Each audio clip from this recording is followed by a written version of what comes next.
Hello and welcome to another episode of the All Nations Church podcast. I'm James Aubrey. I'm joined today by Kier Adams. Hello. It's been a great series so far, hasn't it? It has been excellent. Really inspiring, really exciting. Yeah. And we're joined today by our good friend, Sophie Bowtell. Hello. Welcome to the podcast, Sophie. Thank you for having me.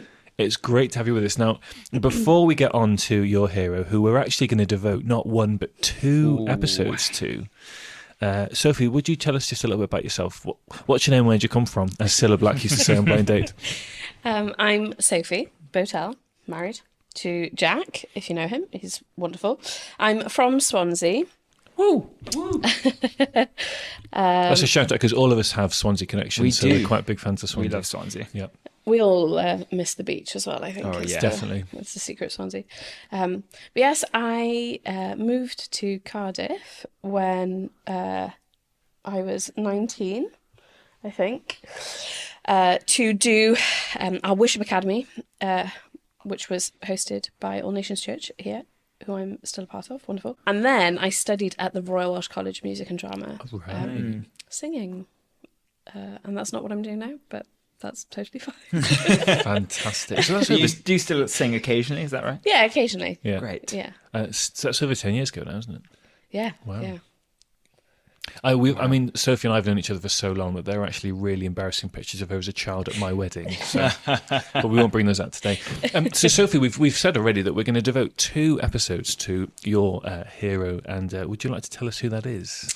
My hero is Clive Staples Lewis, also known as C.S. Lewis or Jack. C.S. Lewis. I'm very excited. No, Kier's very excited I'm as excited well. for this. And we're going to kind of take a journey in the first episode as kind of his kind of his biography. We're going to take a journey in the first episode through his biography and some of his Christian writings, and then in the second episode we're going to talk about some of his fictional writings, particularly the Chronicles of Narnia. Yeah. But before we kind of dive into any of that, why have you chosen C.S. Lewis, Sophie? What has interested you so much about him? When I was maybe 10, somewhere around there, I had read the Chronicles of Narnia through with my dad. And I was just so fascinated by the brain at that point. I didn't know who he was that had created the Chronicles of Narnia. And I found that they really inspired me in my faith. And so I wanted to discover basically more about the author. I then read Mere Christianity. And As a 10-year-old? not as a 10-year-old. Okay. But as I... I read Chronicles of Narnia again a couple of times before. As everybody should. Yeah. But I was about 14 when I first read Mere Christianity. Did not understand very much of it at all, but thought, wow, okay, this man really cares about Jesus, and so I'm interested in that.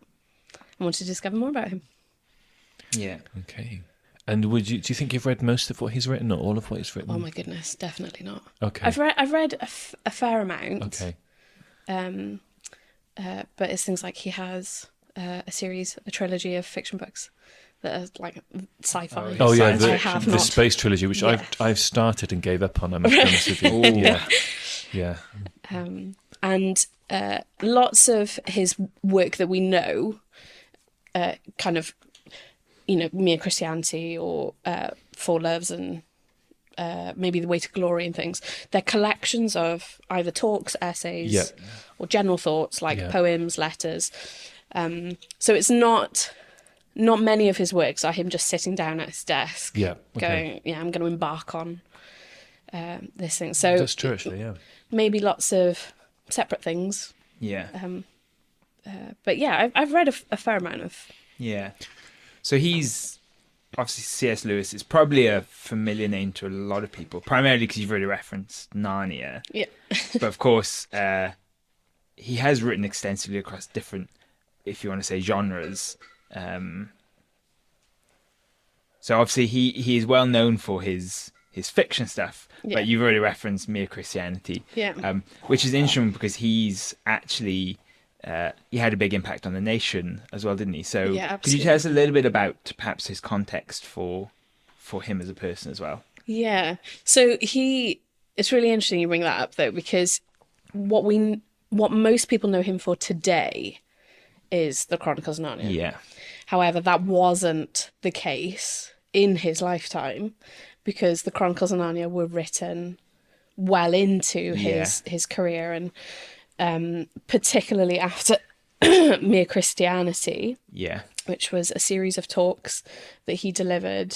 So he started delivering them about 2 months after the end of the Blitz. Yeah. And he commences with a talk called Right or Wrong, kind of the rule of right or wrong in the law of human nature.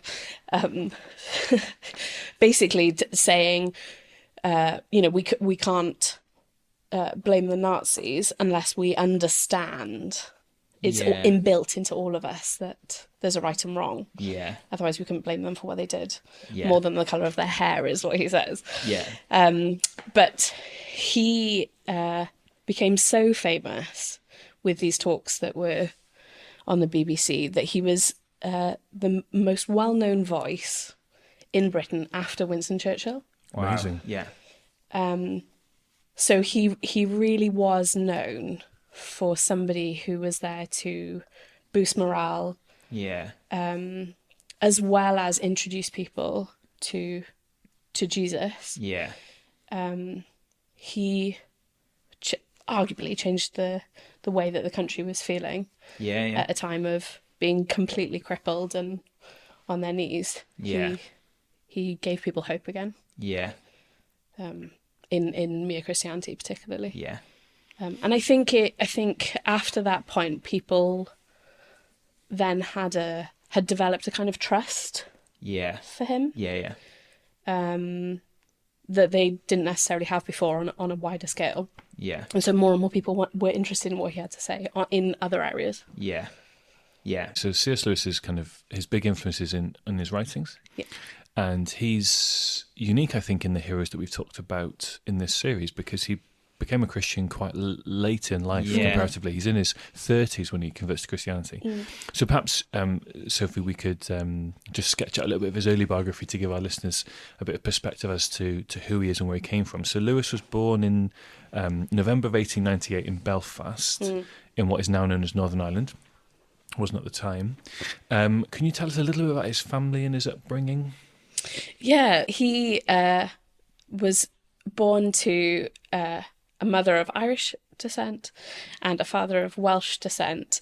It's quite funny the way that he describes them, because he describes his mother as being this cool, calm, collected individual, that she was critical and ironic. He describes her as having the talent for happiness in a high degree and always went straight for it. So she knew what she wanted and wasn't kind of perturbed by anything or distracted by anything. But his opinion of his father was that he was a true Welshman, sentimental, passionate and rhetorical, as easily moved to anger as he was tenderness. And he just views them as complete opposites. He found his dad very difficult to understand. They had quite a strained relationship, actually, which started before his mother passed away. His mother passed away when C.S. Lewis was quite young, didn't he? He was about 9. Yeah. She had cancer.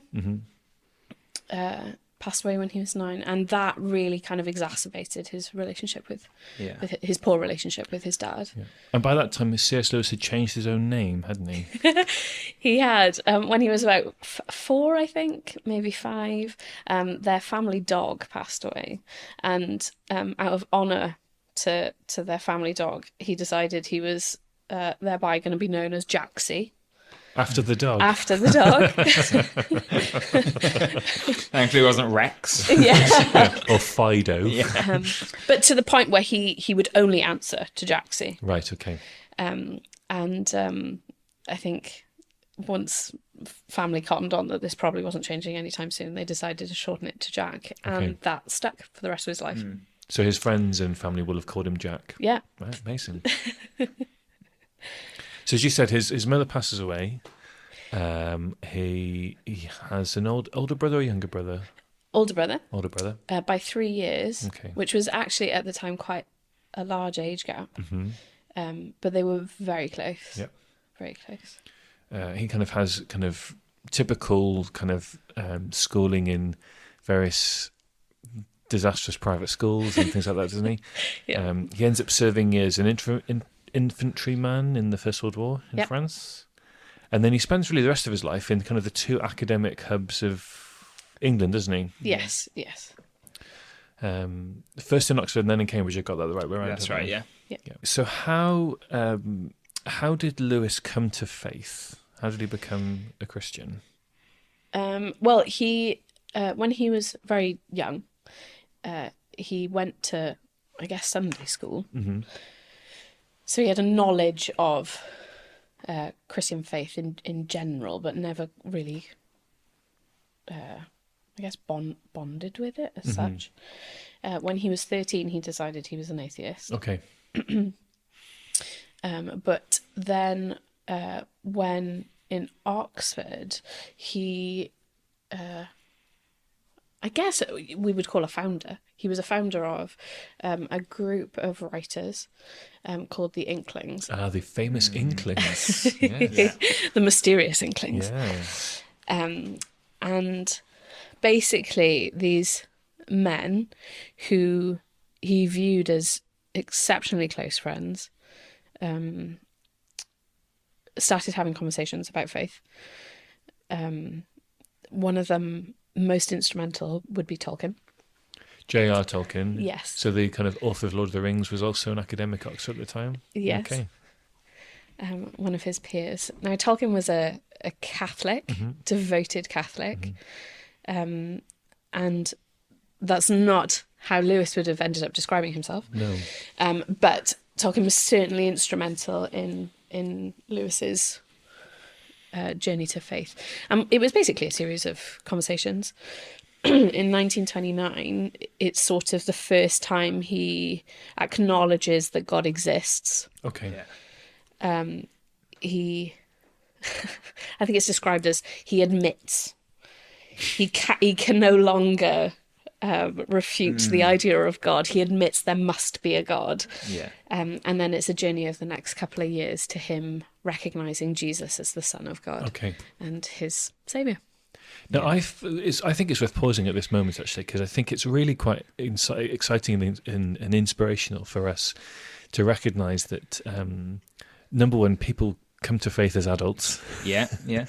Number two, that faith journey is a process, and it's really worth not giving up on our friends around us, our work colleagues, our neighbours, our family members, who may well be asking questions about Jesus over 2, 3, 4 years, like Lewis was, because, like you say, Sophie, he has, in the end of it, kind of early 30s, 1932, something like that. Yeah. He has a very dramatic conversion and confesses Jesus is Lord. Yeah, absolutely. Yeah. And I think on that as well, as an encouragement, even in our research, it's been an encouragement to me, is that, as you said, James, there's a process that people go on. And of course, a big thing for Lewis was that it was through logic and reason that he arrived at his faith. Yes, that's true. And that's sometimes I think we can have this tendency to be scared of people logically searching for Jesus. Absolutely. When actually we shouldn't be scared of that, because it's very logical Yes. that Jesus is who he says he is. Yeah. And people will discover that if they're searching with a genuine heart. And I think that obviously then, as we're going to go on to talk about, actually defines and is one of Lewis's strengths throughout his life then, even touching on what you talked about, his wartime radio talks, and then became Mere Christianity, was actually incredibly helpful for a nation. But for me, I think it was significant that it was birthed from a man of great logic and reason, who then had a genuine conversion experience, loved Jesus, but still retained almost that methodology of talking about it to people. Yeah, absolutely. It's rational thinking that he could not get away from. He was like, the only rational conclusion is that Jesus is the Son of God. Yeah. It's not kind of proven anywhere, or that I could find anyway. But his brother also gave his life to God earlier the same year that he did. Yes, the story goes that they actually went to separate communion services on the same day in 1931. Right. Yeah. And I think for me anyway, there's certainly an argument to be made that he had been having these great conversations with these men that he viewed as academic peers, thought to a similar level as he did. Yeah. And he viewed his brother certainly the same way, and the respect that he had for these men made him really challenge his own thinking. Like, he didn't just think about it during the conversations. He was going home going, why are they saying this? Why are they? And then certainly with his brother, the way he felt about his brother, he was like, okay, well, if my brother's doing it as well. It's really kind of potentially a catalyst to him making the same decision. So Lewis is at Oxford. He studied at Oxford, and then he carried on working there. He became a fellow at Magdalen College in 1925, and he specialises in English literature, which for him meant like anything a long, long time ago. He wasn't a fan of even teaching Victorian literature at Oxford at the time. So language and writing were a big part of his life already. He wrote a lot of poetry, he wrote different bits and pieces. He really was a bit of a midwife to help Tolkien finish things like The Hobbit and The Lord of the Rings. So almost immediately Lewis starts writing about his Christian faith, doesn't he? So that's kind of a nice segue into us thinking a little bit about some of his writing, because that has been his biggest legacy. He writes a memoir kind of later on in life called Surprised by Joy, which kind of details his early life and his conversion experience. But there are a couple of books in particular you'd like us to kind of dive in and talk about in detail. So do you want to explain what those are and why you've chosen each one of them? So they are Mere Christianity, which we've briefly touched on. The Four Loves. I should say when these were published, actually, just for a little bit of context. So Mere Christianity was published in 1952. The Four Loves was published in 1960. And the last book I wanted to talk about as well is A Grief Observed, which was published in 1961.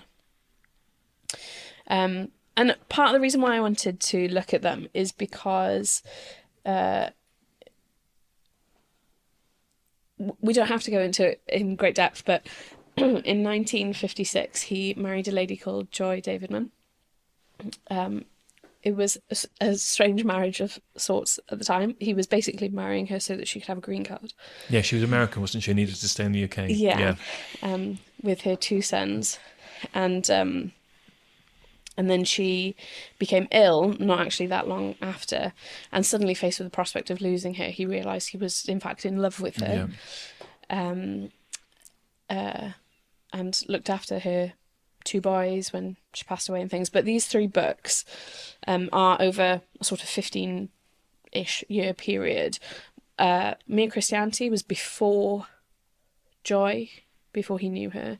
The Four Loves, she contributed to those what were talks and then published as a book.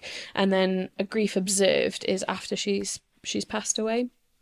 And not that they're particularly anything to do with her, but she marks quite big changes in Lewis's faith, in his growth. Great.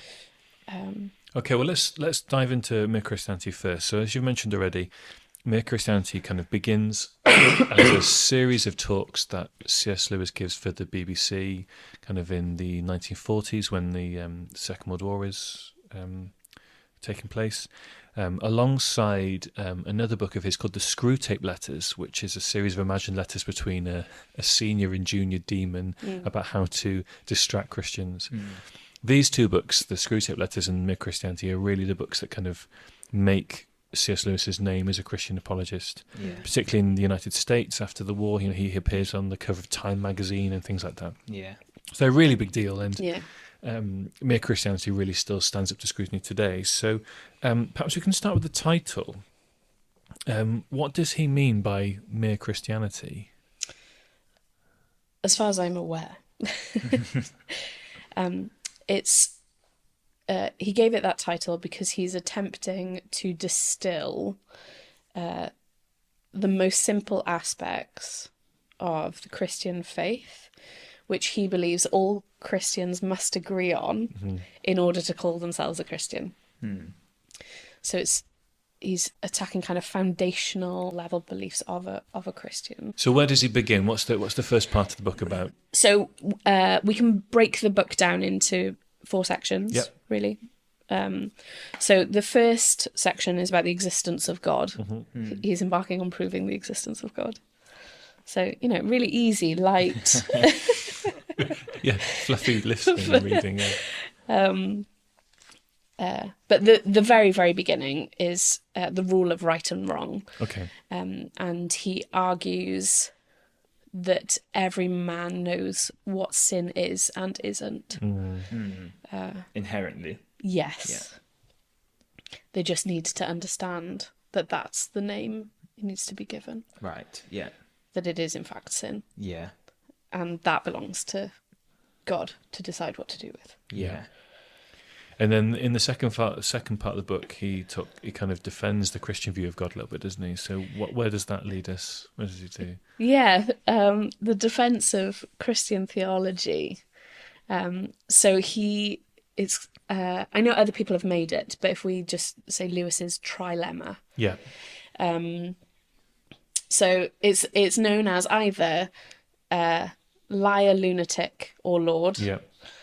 Or mad, bad, or the God. Son of God, yeah. Which actually that's lots of people's main criticism with the book is that he doesn't give people room for any other thought. But it's basically that Jesus can only the only rational conclusion is that he's Lord, because either he lied about everything he said and did, he was a madman, or he was Lord. Lord, yeah. I've got a quote from it, actually. I'll read it for you and we can reflect on it. He says in the second part of Mere Christianity, "I'm trying here to prevent anyone saying the really foolish thing that people often say about him. Quote, I'm ready to accept Jesus as a great moral teacher, but I don't accept his claim to be God." End quote. That is the one thing we must not say. A man who was merely a man and said the sort of things Jesus said would not be a great moral teacher. He would either be a lunatic on a level with the man who says he is a poached egg, or else he would be the devil of hell. You must make your choice. Either this man was and is the Son of God, or else a madman or something worse.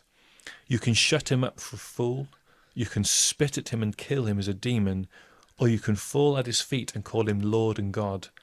But let us not come with any patronising nonsense about his being a great human teacher. He has not left that open to us. He did not intend to.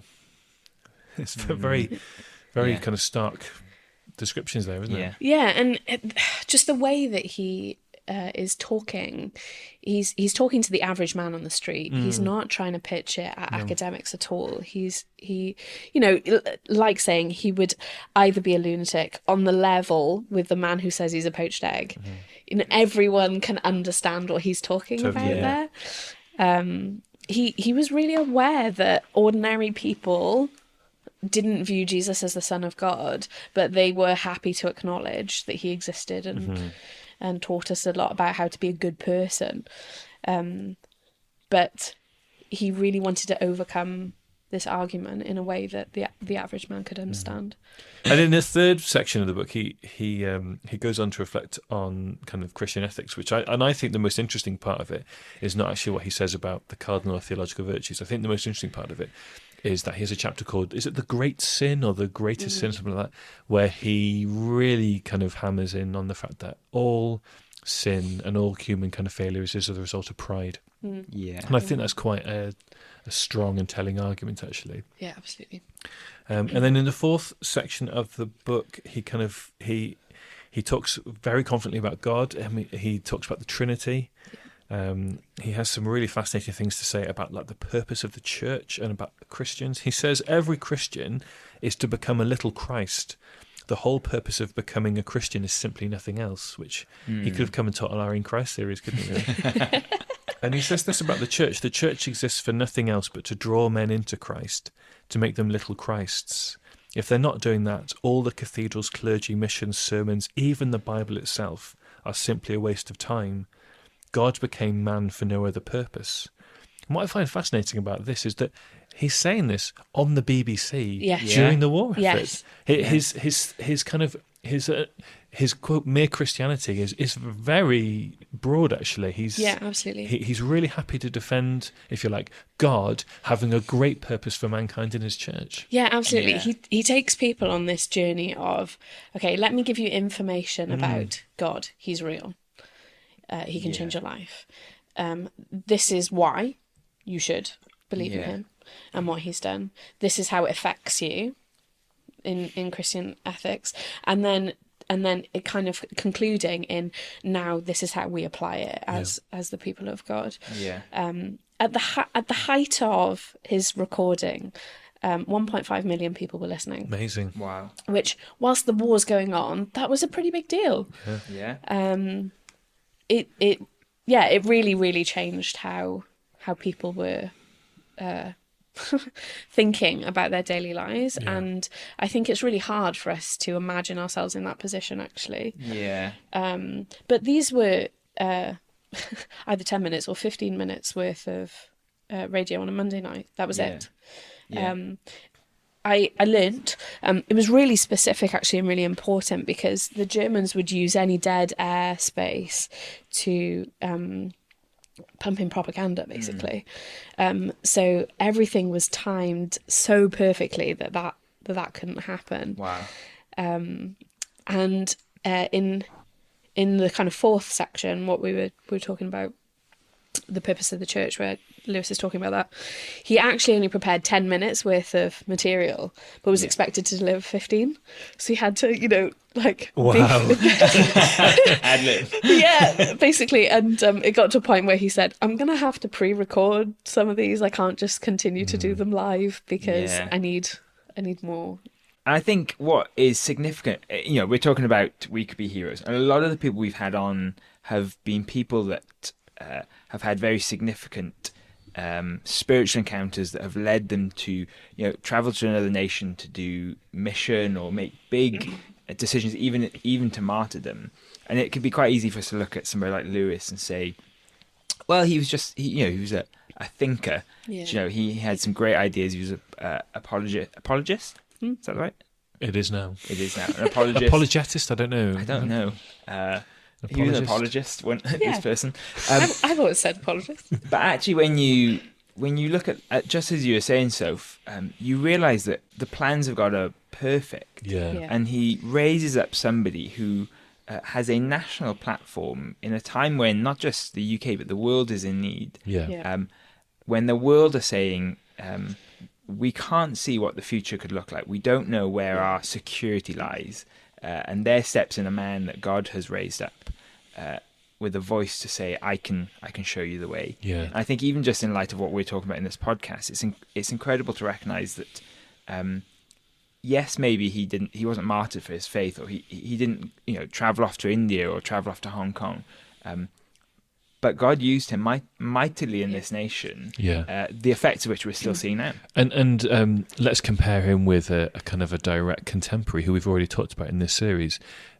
Rhys Howells is alive at the same time and is down in Swansea praying and leading a group of people in praying through different aspects of the war effort. Yeah. That's something that Lewis could not have done. Absolutely. No. But also Rhys Howells would not have been able to do what Lewis would have done, which was to present the gospel in a kind of a calm, logical, reasoned way to the British public in a way that they could have understood at the time. Yeah. So it's very much, you see God using different personalities and different backgrounds and different people to perform different parts of his purpose. Yeah, absolutely. In the same way that Rhys Howells viewed it as a great weight of responsibility. Yeah. His prayer life. Lewis's kind of great weight of responsibility was to lead his neighbour to the Lord. Yeah. Right. That was always his mission, was to inspire faith. That he, I mean, it's in part why he wrote a series for children. Yeah. Because he was like, I need to be able to speak to everybody about Jesus and inspire faith in everybody. Yeah. So yeah, we don't necessarily talk about him as this person who embarked on this great call of God on his life, but that's how he viewed it. Was Jesus said to love my neighbour as myself. Okay, what does that look like? Okay, I'm going to go and speak to them about Jesus in a way that makes sense to them. Yeah, it's accessible to them. So Mere Christianity is definitely worth reading. I think it still holds up to scrutiny today. I really enjoyed rereading it for the podcast, particularly the stuff at the end when he's talking about kind of the nature of man is to become like Christ. I found it quite really inspiring. And any people who've been on the Alpha course in the last couple of years will remember the testimony of Francis Collins, one of the world's leading scientists, who, as a young doctor, read Mere Christianity and came to faith. So it's still a fantastic resource for leading people to Jesus. Absolutely. Let's move on to your second book then, Sophie. So, like you said, Lewis gives these talks in the 1940s. They're published in the early 1950s. By the time we kind of get to the mid-1950s, Lewis has moved from Oxford to Cambridge University. He's working and living in Cambridge. And as you mentioned, he then meets, befriends, and ultimately falls in love with a lady called Joy Davidman, whom he marries. They live back and forth, but I think he lives in Oxford and commutes to Cambridge. And that kind of thing. Doesn't ever really leave the kilns, the family home.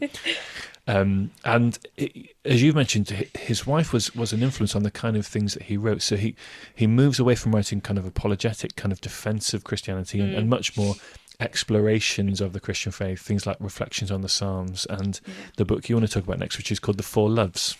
Yes, absolutely. I thought I did just want to check in there, is I have felt in the past quite intimidated by his writing. Okay. The way that he writes.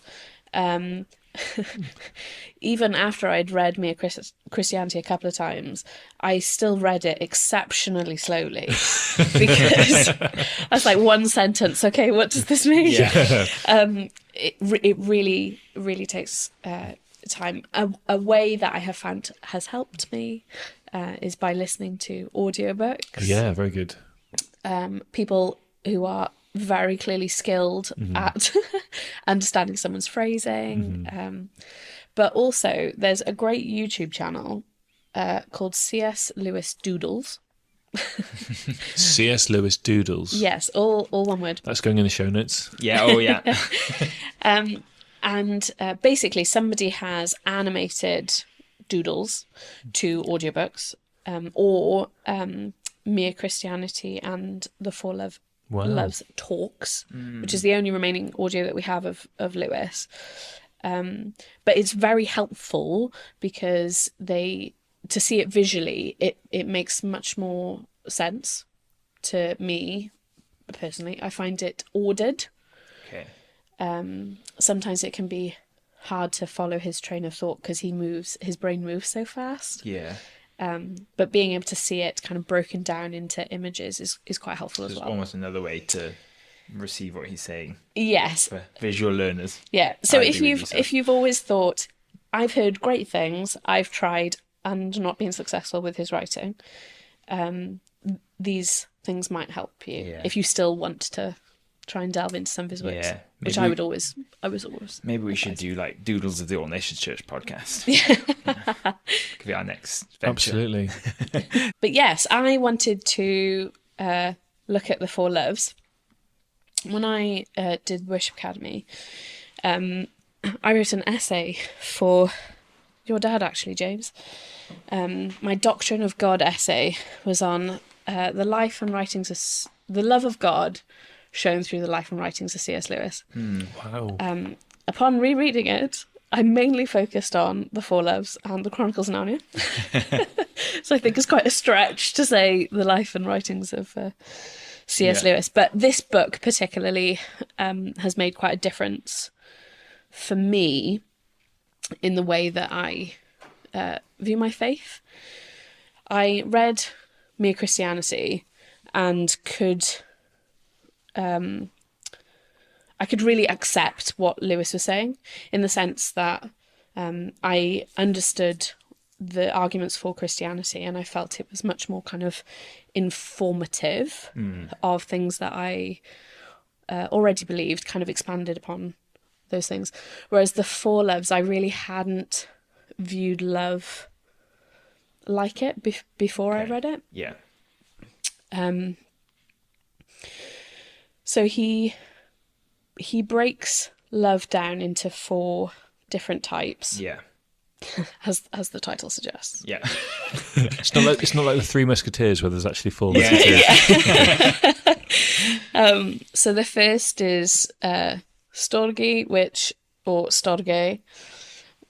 which is kind of familiar love. Okay. So what we experience with our families, where it's difficult to kind of put a beginning of that love. Yeah. You don't have this kind of like big moment where you recognise, oh, I love this person. It's just sort of always there. But he also says, we can experience this sort of love with our pets as well. Okay. And, it's kind of a very, very basic. Yeah. So would that be kind of like affectionate love? Yes. Is that right? Yeah, affection. Okay. Yeah, for sure. Absolutely. The second is philia, which is friendship. Okay.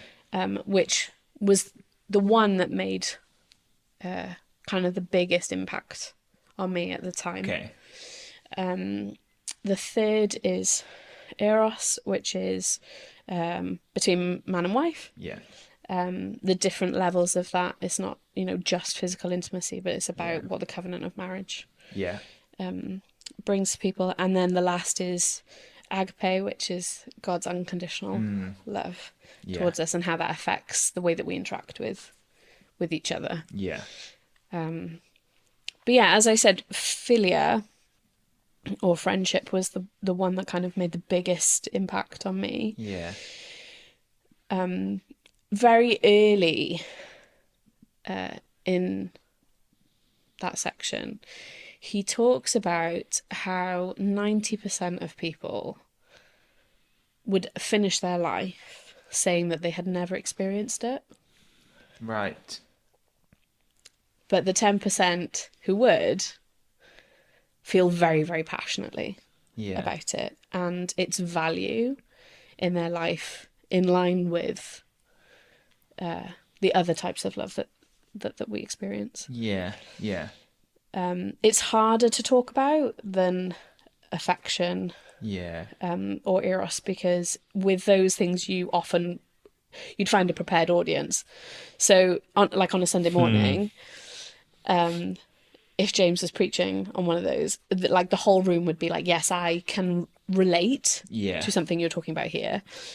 They're kind of inbuilt into the way that society runs, the way we teach it, or we regularly have discussions about it where their value in our life is very clear. But it's not the case with friendship, or the way that he's talking about friendship anyway. And we've sort of been taught that its value is less than the way that we experience familiar love or marriages. On that, you obviously mentioned that was a significant thing for you when you read it, when you were studying at the academy. What did you find that was doing for you? How was that helping you at that time? It was making me realise that my friendships did in fact have different levels. Okay. And that was a good thing. Yeah. Yeah. I wasn't put here on earth to have the same level of relationship with everybody in my life. Yeah. That God had appointed specific people to be able to speak into me in a way that other people couldn't. Yeah. And vice versa. It challenged me to be more honest with those kind of specific individuals that I could identify. Yeah. One thing that Lewis talks about in terms of friendship is, he says, people who are friends to this level don't talk about the fact that they're friends to this level. Yeah. They just do it. And Lewis has that great line about friendship, and I can't remember where it comes from, and where he says, friendship begins the moment when you meet someone else and you say, what, I thought I was the only one. Yeah. Yes. Yeah. Which I think is the best definition of friendship I've ever heard. Yeah. He breaks it down to the real simple idea of a bunch of cavemen are kind of running with the same purpose to just simply exist and to survive. Yeah. But if two of them go off on a hunt together, they may discover that they have a different interest separate to the rest of the group. Yeah. If you split them all up into different towns and villages, they would embark on a similar thing to what they've experienced previously. Yeah. However, when they all meet up again, they wouldn't have anything in common except for potentially these two who'd gone off. Yeah. Where they would be able to jump back in to that relationship that they'd had previously. Yeah. And I just found it really helpful because it's written in such a simple, we've touched on it already, but in a simple way. Yeah. That I thought, wow, I'd never really thought about it like that. Yeah. But I have people in my life who really care about me. Yeah. I was able to kind of, match up the dots in a way that I personally hadn't been able to before. I'd struggled to be able to identify who was a friend and who wasn't, and how you speak to a friend versus somebody who doesn't really care about you. Yeah. Another way that he describes or touches on this kind of love is in The Magician's Nephew. Yeah. Which I know we're going to go on to, but is between Polly and Diggory. Yeah. The two children in the book. And they start out with a sense of animosity in their relationship. But at the end of the book, they've shared too much. They've gone on too much of a journey together to have anything but love for one another. It's like they're just compelled, you know. But the book seals their friendship. It comes over how it describes their friendship at the end. Yeah. Polly and Diggory were always great friends, and she nearly came every holidays to stay with them at their beautiful house in the country. And that was where she learned to ride and swim and bake and climb. And it's beautifully simple, but to an adult, it wouldn't necessarily seem to describe love at all. It's very simplistic or trivial. Yeah. But to children, holidays, learning to ride a bike, learning to swim, they're life-changing things for them. They're absolutely everything to children. And so to have an example, they go, wow, okay, Polly and Diggory really were friends. Yeah. Yeah. They must have really loved each other, because if they're experiencing these huge life-changing moments together, there's a completeness to their relationship. That's how a child would view it anyway. Yeah. In my opinion, is that it's complete and it's satisfying. Yeah. And now, if we can translate that into an adult version, that's what he's touching on, is someone that you look at and go, yeah, okay, I find completeness in my relationship with this person. Yeah, and that's interesting because we will touch on this as when we get into his fictional writing, I'm sure. But you said it a couple of times. He wants people to grasp rich and deep concepts in a manageable way. Yeah. And you see that across his writing. He's clearly a very intellectual and clever guy, great thinker, but he's using stories as a means of helping people understand and relate to either big concepts or concepts like you're describing with friendship, that perhaps there is a great importance and significance to, that people consider trivial or not necessary, or perhaps second-rate kind of love in that respect. And that's what's so interesting about him, is that he is able to grasp these incredible concepts, but he's able to then translate them to people so that others can grasp them as well. Yeah, absolutely. Yeah, it's I guess in his writing into adults, he's using those like analogies and things in this, he's saying a true friend is not merely a comrade. It's not somebody you just go through one thing with. It's like what you were saying, James. It's somebody that you hear speak on something, you go, wow, I didn't know somebody else felt that way. The kind of overarching theme for the Four Loves for Lewis is, I've got a quote from the Four Loves. Every Christian would agree that a man's spiritual health is exactly in proportion to his love for God. Wow. Yeah. And that's basically what he's trying to unpack. Is I have often asked myself about my hunger level in terms of the things for God. But how often have I asked myself, okay, where's my love for God at? Yeah. Which, actually, Lewis would argue is a much more pertinent question. Yeah. So the third and final book of Lewis's that you wanted to consider, Sophie, was A Grief Observed. Yeah. So we've made reference a couple of times to his wife Joy, who he married in 1956 and she died of cancer in 1960. Yeah. So Lewis was in his 50s when they married, and he himself died a few years after she died. He died in 1963, 22nd of November, the same day as John F. Kennedy was assassinated and the novelist Aldous Huxley died. But before he died and after his wife had died, he wrote this kind of short memoir, Grief Observed, which touches on his feelings after she's passed away, and it's very, very poignant and very stark, isn't it? Yeah. What is it about it that you think is so significant? So he wrote it under a pseudonym. Yes. And it was only published under his own name after he passed away. Mm-hmm. One of the kind of arguments or beliefs for why he wrote it under a pseudonym was he was concerned about critique from his Christian followers. The idea that he, in the book, very clearly is tussling with the idea of God, his faith, who God is, how can God be good when I've experienced such pain. But I feel like it's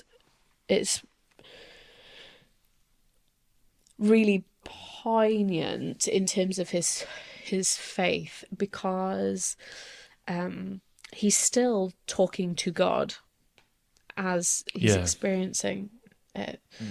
And ultimately he's written and published it, I think because he recognises that. It's a grief observed. He's not just commenting on grief, on the idea. He's talking people through his own grief. For me, out of the things that I've read of his, it's very scatty. It's just like thought vomit on a page. It just there's no kind of clear breathing spots. But it's kind of his journey through his grief, and ultimately he comes to peace with God at the end of it. And that's his challenge the whole way through, is how could my wife die saying she was at peace with God? Yeah. That's believed to be the last thing she said, is I am at peace with God. Yeah. He's like, how was she there? Yeah. And she was much younger than her, wasn't she? She was only in her mid-40s, I think, when she died. Yeah, he kind of opens with, I didn't know grief felt so much like fear. Yes, that's how it starts, isn't it? Yeah. And he talks about how it's the same feeling in your tummy that bubbles. And then he goes on to talk about how it's similar to fear. No, suspense is what he goes on to. And he unpacks this idea that all your thoughts that are aimed at the person that you were in love with before they passed away. So like constantly consumed by, praying for them to become well again, or conversations about how it's going to be afterwards or whatever. Suddenly they're gone and you're not doing that anymore. So all those thoughts and all those feelings have nowhere to go. Yeah. I found it really helpful. I read it when I had a friend who had a very close family member pass away. I read it because I felt like I had no comprehension of grief, like at all. I still have all of my grandparents. Yeah. And I, in my head, that's always been like, most people lose a grandparent by the time they're 30 and what have you. But I just thought, I don't understand grief. Maybe if I read a little of what somebody else has experienced, I'll have a little bit more understanding. And it was things that actually helped me with this person. Lewis touches on how he hates when people walk down the street towards him and he can see that they're contemplating whether to bring it up or not to bring it up. And he hates them either way. Because if they're ignoring it, that's really annoying because this huge life-altering thing has happened to him. But also, if they bring it up, he doesn't want to talk to them about it. Yeah. And I found it really helpful because I was basically like, well, there's nothing I can do other than to just be there, to just show my face. Yeah.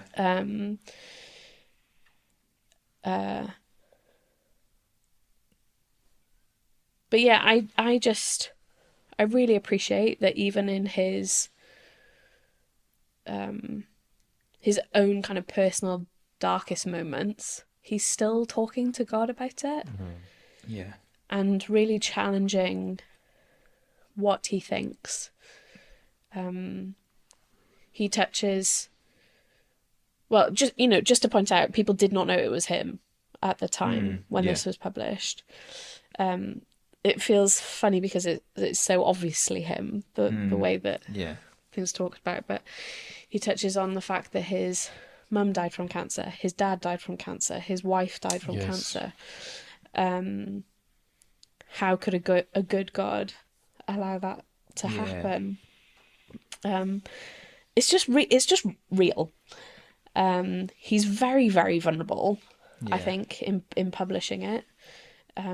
Just saying, I, a man who has so brilliantly articulated my faith and the reason why we should all believe that Jesus is the Son of God, can also have these feelings. Yeah. One of his biggest challenges to his way of thinking, and something that kind of propelled him out of that wallowing place, which he despised himself for, is how he describes it, was he describes his faith as a house of cards. Right. And says, why was it so easily blown over? And that actually his wife would have said, well, if it has been blown over, it was never built properly in the first place. Wow. So you need to go back to basics. Yeah. And rebuild it properly. Yeah. And that he has these moments in his thinking where he almost like hears her voice. Right. Yeah. Or what she would have said to him. Yeah. And I really like those moments because it shows you the kind of relationship that they had, the way that they spoke to each other, that they knew each other inside out. If he's able to like actually hear her comment on how he's feeling. But he towards the end he says, why has nobody told me these things about his feelings? I might have misjudged a man who experienced this as forgetting his wife or simply getting over it, when really I remember her better because a portion of the pain is lifted. That a journey out of grief is actually you remembering the person much, much better. Yeah. I quite appreciate something he says towards the end, which I think is a kind of which is classic Lewis, really, where he says, the notes have been about myself and about, he calls Jane H in the book, doesn't he? Yeah. His notes have been about myself and about H and about God, in that order. The order and the proportions exactly what they ought not to have been. Yeah. And I see that I have nowhere fallen into that mode of thinking about either, which we call praising them. Yet that would have been best for me. Yeah. Praise is the mode of love which always has some element of joy in it. Praise in due order, of him as the giver, of her as the gift. Don't we in praise somehow enjoy what we praise, however far we are from it? I must do more of this. I have lost the fruition I once had of H, and I am far, far away in the valley of my unlikeness from the fruition which, if his mercies are infinite, I may sometime have of God. But by praising I can still in some degree enjoy her, and already in some degree enjoy him, better than nothing. Yeah. And I think that's kind of classic Lewis, because it pivots around joy, which is not only the name of his wife and the name of his autobiography, but kind of was a real kind of driving force of his life, which you didn't get to in this episode. But you're so right, he's so raw and so stark all the way through this book, and just as we get towards the end, he almost starts to talk to himself of what he's going to do next when he's through the grief. And it's a shame really that we didn't get a book on praise from C.S. Lewis. That would have been amazing. Absolutely. It would have been. My personal hope is that it changed his view of his dad. Yeah, that's a good point. Yeah. Because how emotional and passionate he is in this book, surely to me can only be made akin to the way he views his dad. Yeah. And yeah, fine, his father did not necessarily make the best decisions. Yeah. But I really hope that it changed his view on how his dad dealt with his mum passing away. Yeah. And that he was able to look at it as, okay, this was a man who really, really loved my mother. And a level of forgiveness. Yeah. I hope. Yeah. That's my hope. Well, it's been a fantastic journey through some of the life of C.S. Lewis. We're going to get to some other parts of it in the next podcast, but that was A Grief Observed is kind of the last major writings that's published in Lewis's lifetime, although there's as many books of his published after his lifetime enduring. And as we've mentioned already, he died in November of 1963.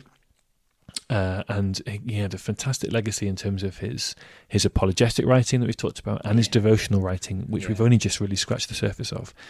But we're going to come back and in our next episode, we're going to talk about Lewis, the fiction writer. In particular, we're going to look together at his kind of world-famous and world-renowned Narnia series. So thank you for joining us for this podcast. Thank you, Kier. Oh, my pleasure. Thank you, Sophie. You're very welcome. And listeners will be together again very soon, where we'll talk some more about C.S. Lewis and the wonderful world of Narnia.